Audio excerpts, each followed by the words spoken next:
Programme में बात होगी सर्वाइकल कैंसर की और इस हवाले से पाकिस्तान में चलने वाली मुहिम की।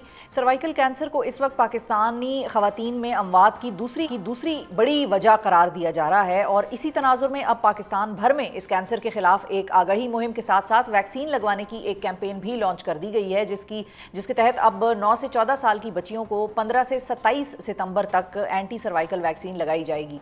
पाकिस्तान से कबल दुनिया के दीगर 130 ममालिक में भी ख़वातीन और बच्चियों को ये वैक्सीन लगाई जा चुकी है।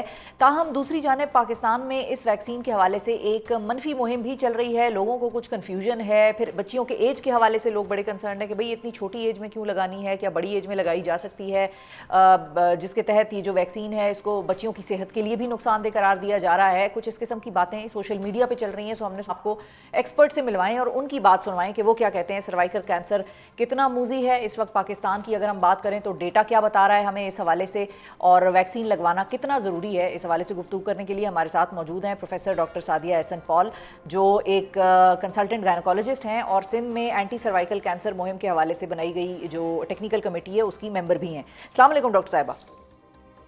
वालेकुम सलाम। Thank you so much doctor साहिबा फॉर योर टाइम। सबसे पहले तो ये बताइए कि आप बतौर गायनोकोलॉजिस्ट इस चीज़ पर काम कर रही हैं, आप टेक्निकल वर्किंग ग्रुप का मेंबर भी हैं, सो आपकी क्या फाइंडिंग्स हैं सर्वाइकल कैंसर के हवाले से? पाकिस्तान में ये कितना प्रेवलेंट है? पाकिस्तान में देखें ये तीसरे नंबर का है कैंसर जो औरतों में है, ब्रेस्ट और ओरल कैविटी कैंसर के बाद। हर साल तकरीबन 5,000 औरतों में ये डायग्नोज होता है। ये वो औरतें जो अस्पताल पहुंच सकती हैं। मेजॉरिटी औरतें जिनको सर्वाइकल कैंसर होता है वो मेरे ख्याल में तो रूरल एरियाज में, देहातों में उनकी कोई रसाई नहीं है हेल्थ केयर सिस्टम में। सो इन 5,000 के करीब में से आप समझें 3,500 के करीब हर साल मर जाती हैं इस कैंसर से। जो सबसे इम्पॉर्टेंट चीज़ है कि एक तो लोगों को इसके बारे में पता नहीं, क्योंकि इसके बारे में बात नहीं की जाती। हमारे यहाँ जो हिजाब है और जो औरतें प्राइवेसी चाहती हैं, इसके बारे में गुफ्तगू नहीं होती। तो और इससे बचाव का क्या तरीका है? ये कोई नया कैंसर नहीं है। इससे बचाव के बेसिकली 2 तरीके हैं। एक है कि आप वैक्सीन लगवा लें और शादी से पहले इज़ द बेस्ट टाइम, और अच्छा। दूसरा है कि आप स्क्रीनिंग करें। स्क्रीनिंग होती है pap smear, VIA, HPV test.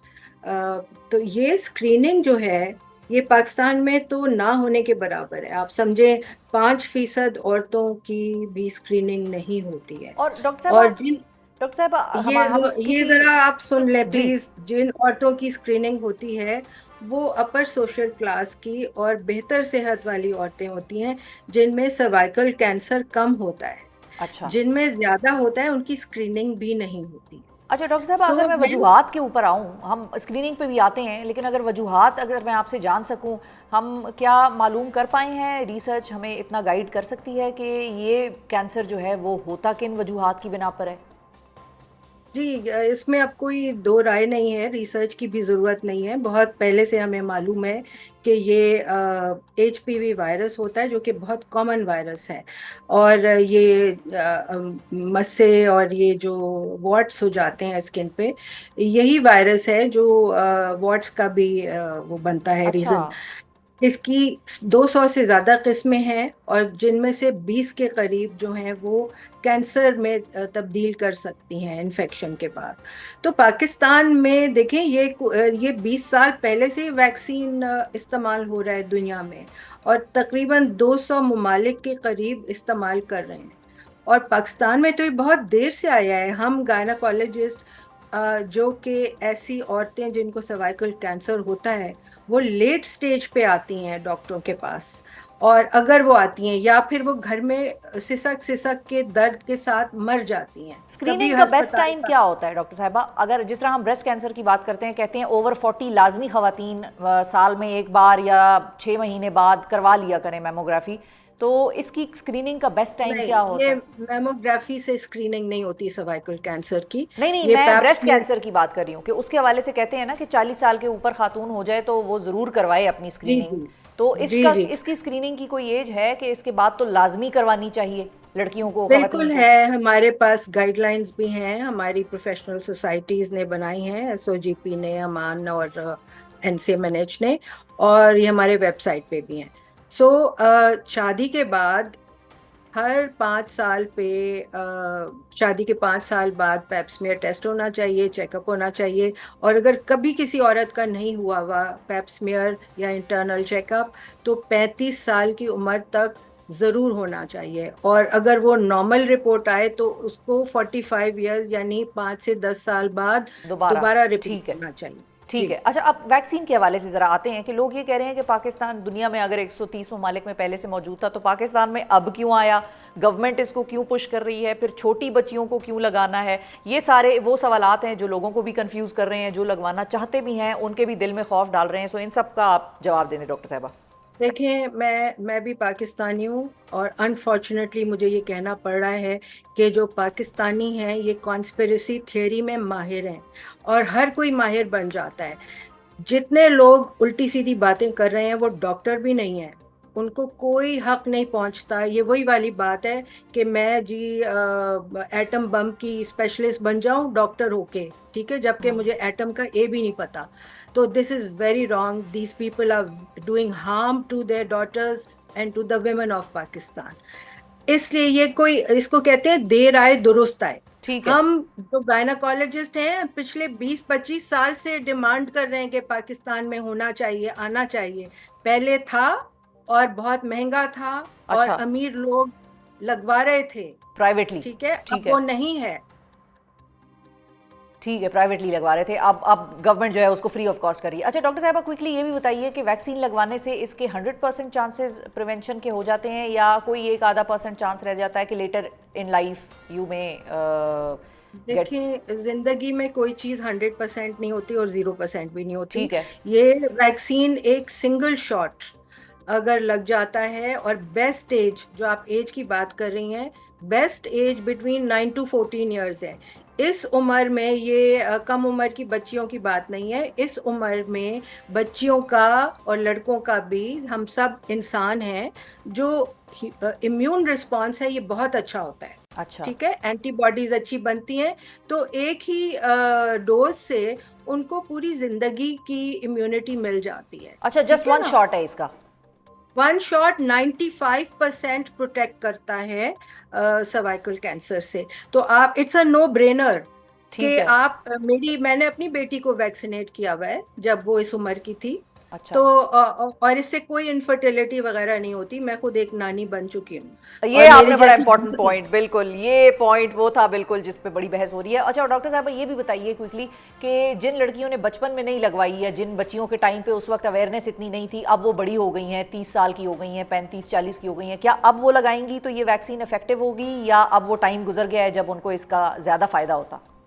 नहीं, बिल्कुल इफेक्टिव होगी, लेकिन 95 या 100% नहीं होगी।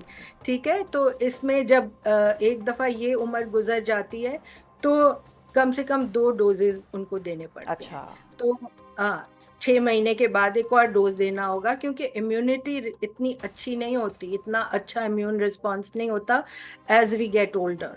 तो इसीलिए ये एज ग्रुप, हुकूमत ने, देखें, हम लोग हर वक्त क्रिटिसाइज कर रहे होते हैं हुकूमत को, जब कोई अच्छा काम कर रहे हैं तो प्लीज इनकी तारीफ कर लें। ठीक है ना, इट डजेंट मैटर किस पार्टी के हम हैं या सपोर्ट करते हैं, ये एक अच्छा काम पूरे पाकिस्तान में हो रहा है। और आपको पता है, पहले सिंध और पंजाब और केपी, ये बलोच, ये इधर कश्मीर में हो रहा है, लेकिन बलोचिस्तान और केपी के उसके बाद आएंगे, ठीक है। थोड़ा देर से हो रहा है। तो वो हमसे नाराज हो रहे हैं, हमसे डिस्कस कर रहे हैं कि भाई हमारे प्रोविंस में क्यों नहीं हो रहा, वी वांट इट। जिसको नहीं मिल रहा उसको इसकी कदर है, और जिनको मिल रहा है और ठीक ईपीआई है। में मिल रहा है उनको तो अपने पॉकेट से भी नहीं देना पड़ रहा। वो इस तरह के नखरे करें, ठीक है, ना लगवाएं। हम दूसरे जो लाइन लगी हुई है लोगों की उनको लगा देंगे। ठीक है, और ये भी क्विकली कि इससे कोई साइड इफेक्ट्स भी हैं उस वक्त, कोई जिसको कहते हैं हम कोई बुखार हो जाना या बॉडी एक्स, इस किस्म की कोई चीज़ होती है लगवाने के बाद या नहीं? देखिए, ये जो माइनर साइड इफेक्ट्स है ना, इनको हम साइड इफेक्ट्स भी नहीं काउंट करते। हल्का सा पेन होना या बुखार हो जाना एक आध दिन के लिए, ये पैनाडोल से ठीक हो जाता है।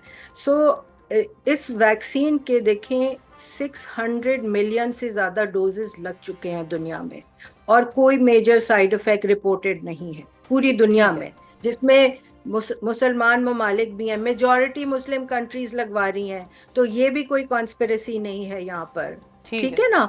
और पाकिस्तान में मैंने खुद बजाते खुद अपनी प्रैक्टिस में 200 से ज्यादा लड़कियों को लगाए हैं, और जिनमें मेरी अपनी बेटी भांजियां ठीक है। डॉक्टर्स जो मेरे साथ काम करती हैं, माशाल्लाह से सब ठीक रहे और अभी भी ठीक हैं। Thank you so much. Doctor Sadia Ehsan Pal हमारे साथ मौजूद थी और गायनोकोलॉजिस्ट थी। जो सर्वाइकल कैंसर की वैक्सीन के हवाले से बात हो रही है, एक कंट्रोवर्सी जनरेट हुई है कि आया बेटियों को लगवाएं ना लगवाएं, किस एज में लगवानी चाहिए, इतनी छोटी बच्चियों को क्यों लगवा रही हैं। सो हमने सोचा कि डॉक्टर साहिबा के साथ एक थॉरो सेगमेंट करें जिसमें कि आपको हर चीज़ बताएं कि क्यों छोटी बच्चियों को लगाई जा रही है, पाकिस्तान में इस वक्त क्यों ज़रूरी है, क्यों गवर्नमेंट ने इसको प्रायोरिटी पर फ्री वैक्सीन लगाने का फैसला किया है, बाकायदा मुहिम चल रही है और अब क्यों चल रही है, ये भी आपको डॉक्टर साहिबा ने बताया। डॉक्टर साहिबा खुद उस टेक्निकल कमेटी की मेंबर हैं जो कि इस सारे मामले पर बड़े अरसे से काम कर रही है।